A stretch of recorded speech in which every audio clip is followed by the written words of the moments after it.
Muy buenas tardes a todas y a todos. Un gusto enorme estar con los egresados de la Universidad Youth Center, que tan dignamente dirigen Elías Huerta y Janet, entusiasta directora académica, y bueno, desde luego con el cuerpo docente, que siempre ha tenido pues mucha relación con el Poder Judicial, Fernando acá presente, uno de los más destacados. Es un gusto estar con ustedes el día de hoy para platicar sobre un tema jurídico que les prometo me lo voy a echar rapidísimo para que coman a gusto. Para que coman a gusto y no se haga el motivo diferente. Efectivamente, como Elías lo comentaba, este fue el último asunto que me tocó resolver en el Pleno de la Suprema Corte de Justicia de la Nación. Yo ya tenía prácticamente mis vacaciones y me hicieron regresar. Me hicieron regresar porque faltaba un voto para la declaratoria y bueno, yo ya había votado en la sala y sabía cuál era el sentido de mi voto, entonces pues bueno, se hizo necesario regresar para completar los 8 votos de esta declaratoria. Como ustedes saben, en la nueva ley de amparo se estableció en algunos de sus artículos esta posibilidad de que cuando había jurisprudencia respecto de la inconstitucionalidad de algunos artículos, pudiera, si es que el Congreso respectivo de la Unión o de alguno de los estados no había llevado a cabo la reforma correspondiente, entonces fuera la propia Suprema Corte de Justicia de la Nación quien emita la declaratoria de inconstitucionalidad y expulse la norma inconstitucional del sistema jurídico. Sin embargo, bueno, esto no es así de sencillo, no la expulsa de inmediato. Recuerden que siempre ha prevalecido en los juicios de amparo el principio de relatividad de las sentencias.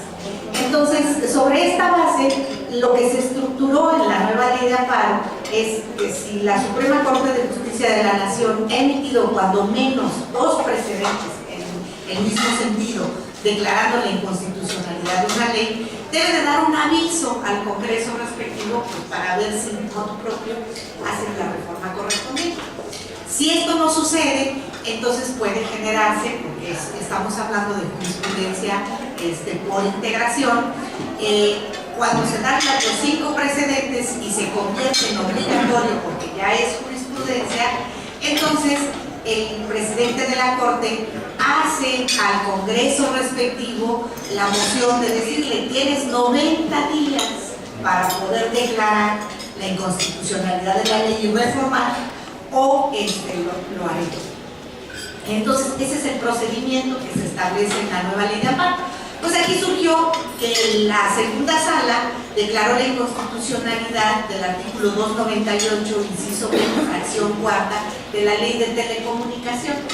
Este artículo, brevemente les comento de qué se trata. Este artículo está de alguna manera regulando las multas que se establecen por infracciones a la Ley de Telecomunicaciones.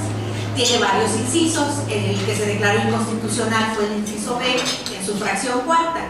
Estos incisos están estableciendo de alguna manera diferentes supuestos de infracción, pero resulta que este inciso B, fracción cuarta, lo que determina es que se pueden infraccionar cualquier otra conducta que no esté establecida en las fracciones que tiene el artículo, pero que no se haya comprendido el supuesto en las otras fracciones, entra como en el cajón desastre de la fracción cuarta.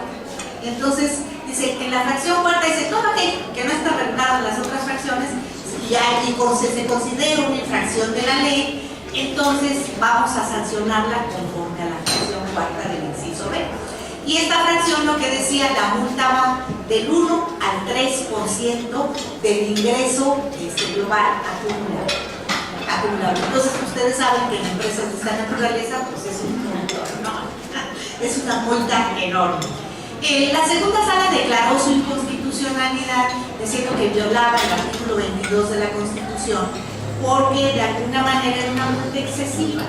Era una multa excesiva porque las otras fracciones de alguna manera contemplan el que la multa va del 0.01% al 3%. Entonces, pues prácticamente parten de 0 al 0.01% al 3%.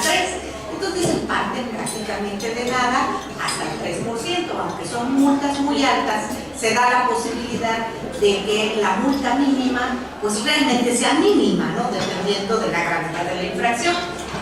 En cambio, la fracción a la que nos estamos refiriendo marcó del 1% al 3%. En los ingresos de este tipo de empresas, pues el 1% es una cantidad muy significativa. Entonces la sala lo que dijo que esta era una multa excesiva. Pues yo, para variar, voté en contra de las consideraciones. A mí me parece que si la multa es inconstitucional, no me parecía que fueran esas las razones. ¿Por qué? Porque el artículo 22 de la Constitución establece dos posibilidades. Una, la multa excesiva por confiscatoria, y otra, la multa fija cuando no tiene parámetro alguno. Aquí no podíamos hablar de multa fija porque parámetros se había. Aquí lo que podríamos hablar es de que si la multa es excesiva por confiscatoria, y nunca hubo un estudio, al menos no en el proyecto, en donde realmente se llegara a la conclusión de que la multa era confiscatoria. A mí me parecía que en todo caso no necesitaba ni siquiera estudio para poder determinar si la multa era realmente excesiva, el hecho de establecer que la multa era de los ingresos acumulables. Aquí estábamos tomando en cuenta todo aquello que la empresa pudiera tener como ingreso acumulable, de cuestiones que en un momento dado ni siquiera están involucradas con su actividad, sino con otro tipo de ingresos. Entonces a mí me parecía que esto ya era un exceso que ni siquiera ameritaba un estudio de confiscabilidad. Entonces dije, me aparto de consideraciones, pero estoy de acuerdo, la multa es inconstitucional y voto con la inconstitucionalidad. Palabras más, palabras menos, esta fue la decisión en la sala. Salió por unanimidad, simplemente yo me aparté de consideraciones y la multa se declaró inconstitucional. Obviamente, pues nunca hicieron caso en hacer una reforma. En el momento en que salió el segundo precedente, se emitió el quinto precedente y, por supuesto, se determinó la jurisprudencia en el sentido de la inconstitucionalidad, y de ahí vino la obligatoriedad de esta jurisprudencia. Entonces, el presidente de nuestra sala le pide, conforme a lo establece la nueva ley de amparo, al presidente de la Suprema Corte que haga la petición al Congreso de la Unión de que hagan la reforma. Le dicen, conforme al artículo 230-231 de la ley de amparo, tienes 90 días para reformar. Pues le hizo lo que el viento Juárez, pasaron los 90 días, no hizo ninguna reforma, y entonces, pasados los 90 días, el presidente de la sala le pide al presidente de la Suprema Corte de Justicia de la Nación que haga la declaratoria de inconstitucionalidad. Un asunto histórico, porque por primera vez en la historia del juicio de amparo se estaba determinando con efectos erga omnes la inconstitucionalidad de una en un juicio de amparo, por jurisprudencia, por reiteración. Entonces, el asunto llegó a la Corte, el ponente era el señor ministro Fernando Franco, y yo ya estaba de vacaciones, yo ya nada más estaba esperando llegar al día de mi despedida, y pues yo ya no participaba en ninguna decisión. Sin embargo, me habla el presidente y me dice, fíjate, Mari, que no se juntaron los 8 votos. Y bueno, para nosotros es un asunto muy importante, porque es la primera declaratoria de inconstitucionalidad con estos efectos que haría la Suprema Corte de Justicia de la Nación. ¿Nos harías el favor de venir a votar? Dije, encantada.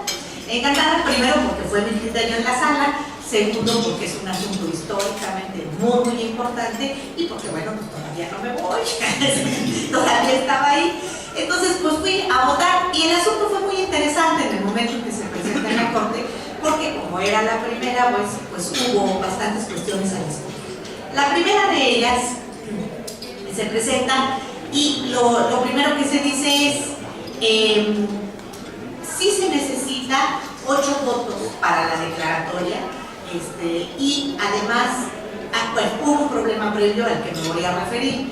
El primer problema es que el artículo 230 o 231 de la ley de amparo dice lo que habíamos mencionado: si en 90 días no se cumple por el Congreso respectivo la declaratoria de inconstitucionalidad, entonces se le solicita al presidente de la Corte que la haga. Primero, el artículo 107 de la Constitución, en la fracción quinta, creo es la que regula esta parte, nos dice 90 días naturales. Y el artículo 231, 232, que regula esto en la ley de amparo, dice 90 días útiles. Yo pregunto, ¿dónde están definidos ¿qué son los días útiles? En ninguna parte hablamos de días naturales o hablamos de días hábiles, pero nunca de días útiles. Entonces el proyecto del ministro Franco trató de darle entendimiento a esta palabra útil. Y entonces él dijo, la palabra útil se refiere a aquellos días en que los congresos tienen realmente la posibilidad de funcionar. Ya ven que los congresos pues, funcionan en determinados periodos ordinarios. Entonces dice, cuando el Congreso está funcionando en esos días ordinarios, a eso se refieren los días útiles.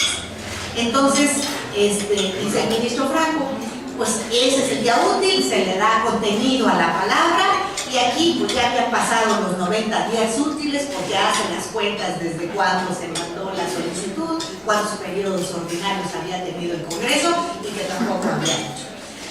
Yo aquí me separaría de esta parte del proyecto, porque el 107 constitucional muy claramente dice días naturales. Yo primero nunca he sabido lo que es definir un día útil. Les dije, pero yo entiendo que o es día natural o es día hábil. Y si aquí el día hábil lo determinan en función de los periodos ordinarios de los congresos, pues están refiriendo a días hábiles, pero están contrariando a la Constitución porque no se refirió a eso. Dije, para mí es una declaratoria de inconstitucionalidad de la Corte. El 107 constitucional habla de 90 días naturales y si están en periodo ordinario, santo y muy bueno, pero si no están en periodo ordinario, para eso están los extraordinarios. Y citan y convocan a un congreso extraordinario y cumplen con la declaratoria de inconstitucionalidad. Entonces, para mí eso no es pretexto si se encontraban o no en periodo ordinario. Pero bueno, les dije, el problema es que esto aquí es realmente intrascendente. ¿Por qué? Porque en periodo ordinario, porque sean días útiles o días naturales, estaban más que pasados. Entonces, de todas maneras, estaba más que vencido el plazo de los 90 días. Entonces, pero sí les dije, me aparto de la argumentación porque no comparto el que se le dé entendimiento de que se trata de días útiles en función de cuando el Congreso trabaja o no trabaja. Entonces, ahí sí yo me aparté. Luego vino la otra parte en el fondo. Y aquí la discusión fue pues sobre todo muy rica, y hubo opiniones a favor y en contra. Aquí la primera situación que se presentó es los 8 votos a que se refiere la ley de amparo son exclusivamente para que de manera formal se determine la declaratoria de inconstitucionalidad, o los 8 votos implican avalar el criterio que se establece en la jurisprudencia que declaró la inconstitucionalidad del artículo. Muchos de los ministros expresaron que los 8 votos solamente se referían de manera formal a determinar que ya se habían dado los requisitos para que se diera la declaratoria correspondiente. Y les digo, yo no comparto esta situación. ¿Y por qué no la comparto?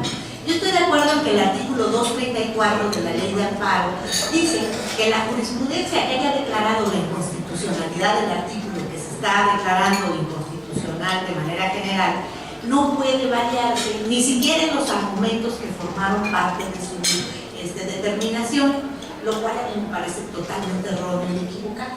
Y no sería ni la primera ni la última vez que la ley de amparo se equivocara. Esta nueva ley de amparo tiene todos los errores del mundo. Y es uno más. ¿Por qué? Porque para mí, a mí no me puede obligar una jurisprudencia de otra sala. Si la jurisprudencia fuera de pleno, es obligatorio. Y me guste o no me guste, nos tenemos que cuadrar. ¿Por qué? Porque es jurisprudencia de pleno y nos obliga a todos. Pero la jurisprudencia era de sala, la jurisprudencia era de la segunda sala. Y yo pregunto, ¿los ministros de la primera sala avalaban esta jurisprudencia? Si no la avalaban, no nos obliga. La obligatoriedad no se da de sala a sala, no se da, que por eso existen las contradicciones de tesis en el pleno, y es la mayoría quien decide qué criterio debe prevalecer. Entonces, si en un momento dado la jurisprudencia era de la segunda sala, yo lo primero que preguntaría es, ¿los ministros de la primera sala y el presidente avalan el criterio de la segunda sala? Si la avalan, adelante, perfecto. Pero si no la avalan, ¿por qué nos vamos a obligar a hacer una declaratoria de inconstitucionalidad de un criterio que no comparten? A mí eso me parece absurdo. Les digo, y se las pongo al revés. Yo no comparto muchos criterios de la primera sala. Y si vinieran a declaratoria de inconstitucionalidad, constitucionalidad y me pidieran mi voto para esa declaratoria, les diría no, porque no lo comparto y porque además no me obliga. ¿Qué es esa principal razón? No me obliga. Entonces, yo ahí lo que dije fue, para mí los votos no solamente son 8 votos formales para determinar si se hace o no la declaratoria, para mí son 8 votos que avalan tanto el criterio como la declaratoria correspondiente. Y fíjense los escenarios que podrían pasar. Si todo el mundo vota en contra de la declaratoria de inconstitucionalidad, dice no estamos de acuerdo con el criterio y por tanto estamos de acuerdo con la inconstitucionalidad, no hubo 8 votos, se quedó en minoría. Para mí, en ese sentido, esa jurisprudencia queda inválida. Esa jurisprudencia, eso equivale a una contradicción de criterios en el pleno que se pierde. Y al perderse, pues, la jurisprudencia ya carece de validez alguna. Y por supuesto no hay declaratoria de inconstitucionalidad. Vamos a pensar que se da la mayoría en cuanto al criterio, pero no se da la mayoría en cuanto a la declaratoria. La jurisprudencia sigue vigente. ¿Para quién? Para aquellas personas que están obligadas a respetar la jurisprudencia de la sala. Pero no hay declaratoria de inconstitucionalidad porque no se dieron los 8 votos. Se dan los 8 votos tanto en la declaratoria como en el criterio, pues entonces adelante. Estamos avalando una declaratoria de inconstitucionalidad, pero el criterio en un momento la negativa. Muchos ministros dijeron, no podemos meternos con los argumentos que dice la jurisprudencia. Algunos incluso votaron en contra diciendo, como nosotros no avalamos esos argumentos, no decimos que no sea inconstitucional, pero no avalamos los argumentos, pues estaban en la misma posición que yo tampoco avalé los argumentos, sin embargo dije el artículo es inconstitucional. Entonces, para mí, la discusión de que en un momento dado en el pleno que nos determine si avalamos o no el criterio de constitucionalidad, esos u otros argumentos pueden en un momento determinarse por qué el artículo es inconstitucional y además pueden servirle a los propios congresos, al federal y a los locales, precisamente para legislar de mejor manera. Entonces, ¿por qué no se va a dar un cambio en las razones que avalaron la jurisprudencia? Para mí es incorrecto lo que plantea el artículo 234 de la ley de amparo. Yo les digo, sí debemos de dar razones y podemos dar razones distintas. Entonces, en el momento en que se hace la votación, ya con mi voto se completaron los 8 votos y bueno, salió la declaratoria de inconstitucionalidad. Y luego vino la otra parte también importante, que eran los efectos. Los efectos, fíjense que varían mucho los efectos de una declaratoria general de inconstitucionalidad y los efectos de una declaratoria de inconstitucionalidad en amparo. ¿Por qué razón? En amparo, ¿qué es lo que vamos a decir? Pues el artículo es inconstitucional y no se le aplica al quejoso, principio de relatividad de las sentencias de amparo. No se le aplica al quejoso. Yo también voté en contra de los efectos porque en la sentencia de la sala se dijo, y si le quieren aplicar una sanción de estas, tienen que tomar en cuenta el parámetro del 0.0.1 al 3. Yo dije, pues qué padre, ya se le concede el amparo y ahora se le dice, no lo fregaste bien en ahora te voy a decir como si no puedes fregar bien en otro asunto que tenga. ¿Cómo? O sea, simplemente fue inconstitucional, no se lo aplicas y se acabó. Si tú vuelves a emitir como autoridad otro auto, es tu problema. Es tu problema cómo lo vas a fundar y cómo lo vas a motivar. Pero ese artículo a él no se lo puedes volver a aplicar. Ninguna es una reflexión de acto reclamatorio. Pero bueno, por esas razones, también voté en contra de los efectos de la sala. Y no les tenemos que estar dando clases a la autoridad de cómo aplicar bien un artículo. No, ya fue inconstitucional, no se le aplica y ese es el efecto del amparo. Para ese caso. Bueno, voté también contra consideraciones en eso. Pero ya cuando llegamos a la declaratoria, ¿cuáles son los efectos de la declaratoria? Estamos hablando de una situación diferente, donde de alguna manera la Suprema Corte de Justicia de la Nación se está prácticamente pues poniendo en los zapatos del Congreso de la Unión y diciendo, esta ley se está derogando. ¿Sí me explico? Entonces, en esa situación, los efectos sí tienen que ser distintos, porque ahí lo que tenemos que decir, ok, ya lo expulsé del sistema jurídico, y ahora, ¿qué va a pasar? mientras no haya una legislación que realmente nos diga cómo debe aplicarse esta sanción. Aquí sí se puede decir, le aplicas en bien mientras el 0.01%, pero este es el efecto erga omnes que se le está dando para los subsecuentes, no a un quejoso en particular, sino al resto de las personas que se les quiera aplicar. Y por otro lado, también a partir de qué momento entra en vigor, por aquello de los efectos de la retroactividad, recordemos que estamos en una declaratoria de una norma general y por supuesto rigen todos los problemas de retroactividad que tiene cualquier otra norma. Entonces, fijar fechas, a partir de cuándo, darle, en mi opinión, que eso tampoco lo aceptaron, darle al Congreso correspondiente un plazo para legislar, un plazo fatal para legislar. Ni siquiera, si no tienes periodo de sesiones, pues convoca un extraordinario y legisla. Pero en vía de que legisla, el efecto es que a partir de esta declaratoria, si tú quieres sancionar conforme a esta fracción que ha sido declarada inconstitucional, pues te digo que lo puedes hacer de esta manera. Ahí sí se está previendo una situación que no se le ha aplicado a nadie y que de alguna manera se está previendo como una situación que no está regulada puede en un momento dado llegar a aplicarse por situaciones específicas de conducta de algún particular y bueno, simple y sencillamente se dice la aplicación debe de ser esta.